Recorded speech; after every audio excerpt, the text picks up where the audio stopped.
All right, I just want to give you a brief introduction going into week 9. I can't believe how fast this semester is going, or term. I guess that's what we call them. They're not semesters any longer.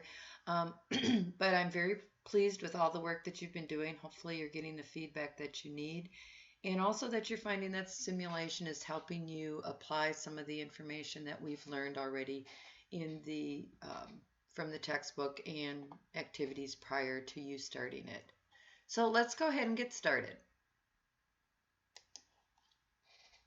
So as we're talking about the simulation, make sure that you read all the feedback that I gave you on your journal entries as well as the information on your staffing and budget sheets. If there were changes to be made when I go to grade the ones that you submitted yesterday, or actually on Tuesday, yeah, yesterday, Monday. I'm all messed up with the holiday.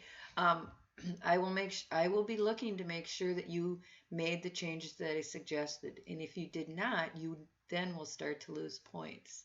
I did hold a Blackboard Ultra session last week and no one attended. So I'm assuming that means most of you are understanding what's going on and that you don't have any questions. If you do, please let me know right away because as you move forward, if you've done any of the practices, you will know that your decisions will have an implication going forward. So, for example, if you, which brings me into thinking about your decisions. If you make a decision not to hire enough people because you want to save money, that can have an implication going forward because what's going to happen? You're not going to have enough people and you need to get your product out. So then you're going to end up having to schedule overtime. So if you start seeing overtime coming up on your budget, then you know that you have some problems going on.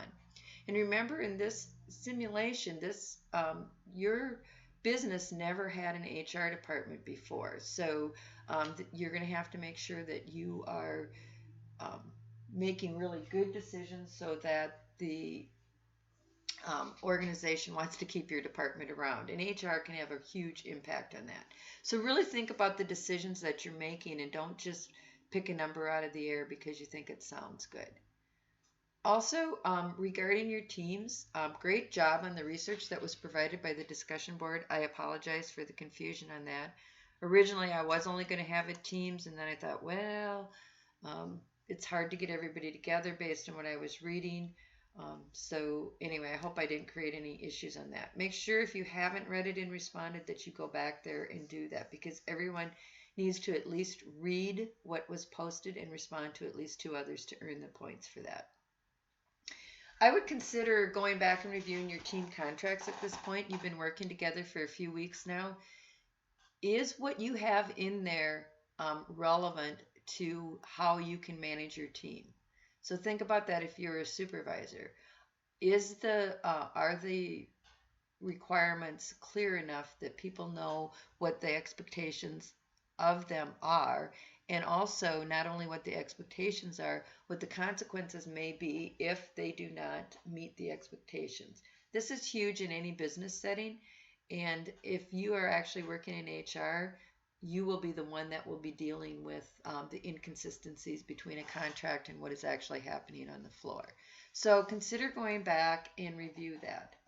Also, all of you need to be working on this simulation. This is a team effort. Like I said, if somebody's good at doing the spreadsheets, that's fine. But you all have to know where the numbers are coming from that are going into that. If you want to assign somebody to do the research on the special decisions, that's fine. But that person also has to share why they arrived at the special decision that they did, so everyone on the team is on the same page. This is critical because this is where the learning takes place, and that's why I'm having you do the individual reflections each week. So make sure that you're thinking about that. All right, so for this week, you're going to start learning about compensation. And this is interesting because I've seen that some of the teams have already increased the wages for their simulations, and that's fine for certain groups.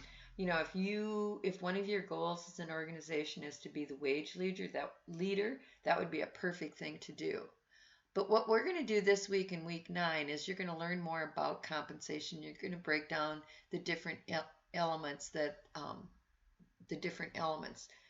First of all, identifying just the basic factors used to determine that. Compensation is more than a wage. It's benefits, and so it's both financial and financial. And you'll learn this week too that there are certain wage things that are actually legally required. So anyone that has someone working for them has to pay a portion of the Social Security and the Medicare. There's no ifs, ands, or but about that. Also, within different states, you will find that there's different pieces that state unemployment. When we lived in California, there was a disability tax. So there's multiple things that an employer has to add on to the wage. So instead of just a $9 an hour wage, you have to start adding in all the costs, the benefits to really know what the total compensation package is. So as you read through that, think about that with your simulation and as you're making decisions on whether or not to increase the benefits. Most people find this very interesting because compensation is always one of the first things that people think about when they get a first job. It's like, well, how much will I be paid? However, nowadays I feel like more people are looking at the pay is critical, but flexibility is another huge piece. And that would be a type of compensation or benefit that's non-financial. So as you're reading through that, think about it. Finally, I just want to go over a little bit about the special decisions in the simulation. What I'm going to try to do is insert a blog that you can share your decisions and results like every other week. I don't believe in having too many discussion boards and things like that, but I also really do want you to see what other people or other teams made as a decision and what the results were based on that particular decision. The first two are in job analysis and job designs. And the one thing that you have to remember is there's going to be an outcome that's going to impact your bottom line going forward. So once you make a decision, so like the first one was job analysis. So maybe if you made that decision to analyze all jobs, what ended up happening is you had a $20,000 that cost you $20,000, but it also was a really smart move because it's laid the foundation for a really strong HR function within your business. And like I had indicated a little bit earlier in this video, you're new. HR was never a department within this business, so this is a really good thing to do. But it may not always be the right thing, right? So you'll have to see how that goes down.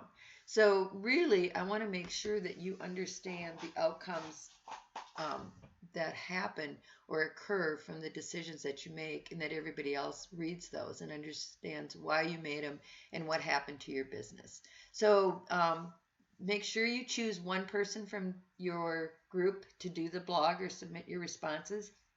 How you want to collect the responses to be put together, I don't care. But every single person in the class has to respond to at least 2 other posts out there. So basically what I want you to be doing is actually reading the posts from the other teams and then responding to them.